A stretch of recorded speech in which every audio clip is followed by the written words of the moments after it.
So, good afternoon, everyone. Thank you for coming for our meeting. Today, we have received, where our school received a complaint from a student that repeating bullying happens between two year 5 students. Okay? But before we begin, I want you guys to make this thing very clear. This meeting, supposedly to not deciding who is supposedly to get a punish. But clear thing is, understand about what happened, protect our students, and also deciding our professional way to handle this situation for us, especially as a teacher.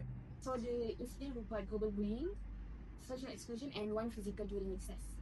So, Miss Shamini, since you are the class teacher, can you please explain about how the situation actually come to your attention?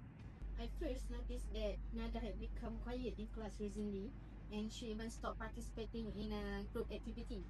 And I thought at first she was just having a bad mood, but recently during the group activity, after Natasha had joined her group, she had become uncomfortable. So after class, I speak with her, and she had tell me what had been happening.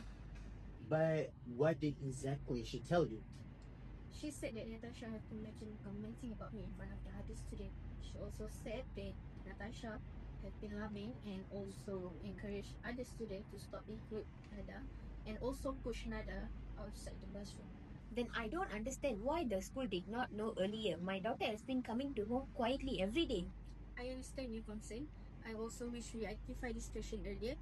As a teacher, I take responsibility to responding once I became aware of. Nada, you can speak freely here. There's no one gonna interrupt you. Can you please explain about your situation from your point of view? It started with comments.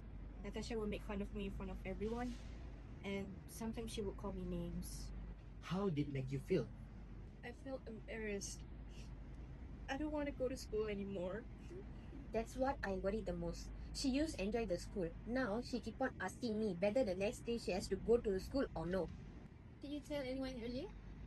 Yeah, Why not? because I thought people would call me dramatic, and I'm afraid that if I told the teacher, Natasha would make things worse. Thank you so much for telling us. I understand that this was difficult. Natasha, we have heard from Nadasa. So now we want to hear from you. Did this thing happen? I did make fun of her, and I also told some of my friends not to sit with her, but I didn't think that it was bullying. What did you think it was not bullying? Everyone was laughing, so I thought we were just joking around. And what about pushing her? It is true that I did push her because we were arguing, and I didn't think that it will become this big of a mess. Natasha, this is exactly where we need to separate intention from impact. You may not have intended to cause serious harm, but your action still affected another student. Well, I understand it now. So this is where the difficult situation become difficult for school as well. But we need to protect Nada from further action. At the same time, we cannot just like simply label Natasha as a bad student. Okay, we need to give her another chance to fix her attitude. But why everyone try to understand Natasha? How about my daughter? Your concern is completely valid.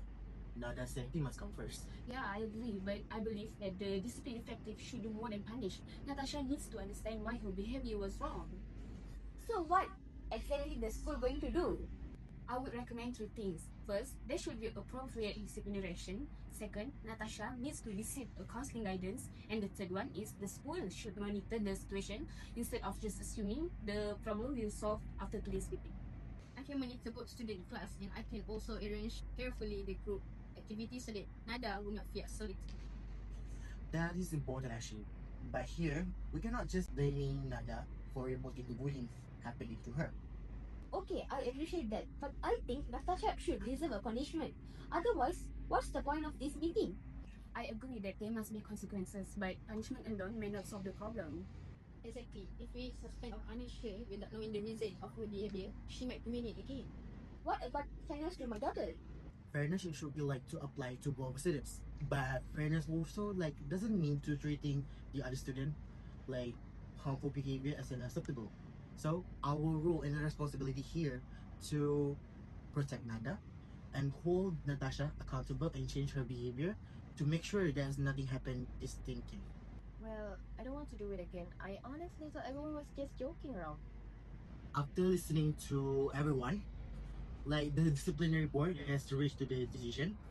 Natasha, you will be receive an appropriate of disciplinary action, and you will be sent to the counseling and guidance to fix your attitude. Okay. You will be expected to take a responsibility of your action and improve your behavior. I understand. For Nada, our school will be provide the support and also monitor the situation. Mishalini, I want you to check about her progress. Yes, I will. So we will communicate with all parents and about the situation period to period. I'm satisfied, but I don't want this happen to any other students. It will not. Professional responsibility means following the truth, but not simply making a decision. Understand? Nada, I'm so sorry. I didn't realize how it has affected you this much. Thank you for saying no. The situation reminds us that we should not treat bullying as just a joke. As a teacher, we should notice a warning sign and create an environment where students feel free to speak up. It also shows that discipline should involve fairness, guidance, and accountability. The goal is not only to punish misconduct, but to prevent it from happening again. As a parent, I hope the school will protect the students and take action seriously. It is our responsibility. We want a school environment to become safe for students, respected, and also feel safe for them because this is their second home. All right. Thank you, everyone. The meeting is concluded.